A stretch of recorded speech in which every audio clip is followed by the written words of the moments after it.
ಕೈಯನ್ನು ಮ್ಯಾಕ್ ಹಿಂಗ್ ಬರಲ್ರಿ, ಕಿವಿ ಅಸಲ್ ಕಿವಿ ನೋವು, ಕೈ ನೋವಾ? ಕಿವಿ ಕೈ ನೋವು ಉಂಟಾ? ಕಿವಿ ಕಿವಿನು ಕೇಳ್ಸಲ್ಲ ರೀ. ಕಿವಿ ಅದು ಮಿಷನ್ ಇಟ್ಕಂದ್ರೆ ಬಾಳ ನೋವು ಆಗ್ತತ್ ಅಂತಾರ್ರಿ. ಬಾಳ ಇವೆಲ್ಲ ನೋವು, ತಲೆನೋವು ನೋವು ಉಂಟಾ ಅಲ್ಲಿ? ಕರ್ತನೆ ತಾಯಿ ಆರೋಗ್ಯಕ್ಕಾಗಿ ಪ್ರಾರ್ಥಿಸ್ತೆ. ಬ್ಲಡ್ ಮೇಲೆ ಹೊಡುವಂಥ ಶುಗರ್ ಕಾಯಿಲೆಯನ್ನು ಯೇಸು ನಾವು ಡಿಸ್ಕನೆಕ್ಟ್ ಮಾಡ್ತಾನೆ. ಇರಕೊಡೋದು ತಿರುಗಿ ಬರಕೊಡೋದು. ಅದೇ ರೀತಿಯಲ್ಲಿ ಕರ್ತನೆ ಈ ಕಿವಿಯ ಕೆಳಗಿನ ಭಾಗದಲ್ಲಿ ಇರುವಂಥ ಇವೆಲ್ಲ ವೇದನೆ ಎಲ್ಲ ಬಿಟ್ಟು ಹೋಗಲಿ, ಸೌಖ್ಯವಾಗಲಿ. ರೋಗತ್ಮ ಶಕ್ತಿ ಅಪ್ಪಣೆ ಕೊಡ್ತಾನೆ. ಇರಕೊಡು ತಿರುಗಿ ಬರಕೊಡೋದು. Free in the name of Jesus.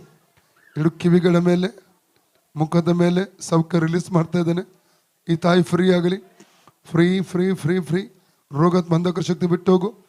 Right ನಾವು ತಾಯಿ ಫ್ರೀ ಆಗಲಿ. ಈ ತಾಯಿ ಫ್ರೀ ಆಗಲಿ ಯೇಸು ನಾಮದಲ್ಲಿ. ಈ ತಾಯಿ ಫ್ರೀ ಆಗಲಿ. ಫ್ರೀಡಮ್ ರಿಲೀಸ್ ಮಾಡ್ತಾನೆ ಯೇಸು ನಾಮದಲ್ಲಿ. Free in the name of Jesus. ಯೇಸು ಅದಕ್ಕೊಂಡು ನಾಮದಲ್ಲಿ ಈ ತಾಯಿ ಭುಜದ ಮೇಲೆ ಹೊಡುವ ರೋಗದ ಮೇಲೆ ಅಪ್ಪಣೆ ಕೊಡ್ತಾನೆ. ಇರಕೊಡು ತಿರುಗಿ ಬರಕೊಡೋದು. Free in the name of Jesus. ಕರ್ತನ ಯೇಸು ಕ್ರಿಸ್ತನ ಬಾಸುವಣಿಗಳ ಮೂಲಕ ಈ ತಾಯಿ ಗುಣವಾದ. ಕರ್ತನ ಯೇಸು ಕ್ರಿಸ್ತನ ಬಾಸುವಣಿ ಮೂಲಕ ತಾಯಿ ಗುಣವಾದ. Free in the name of Jesus. ಈಗ ನೋಡಿ ಅಮ್ಮ, ಇದಲ್ಲ? Okay, praise god.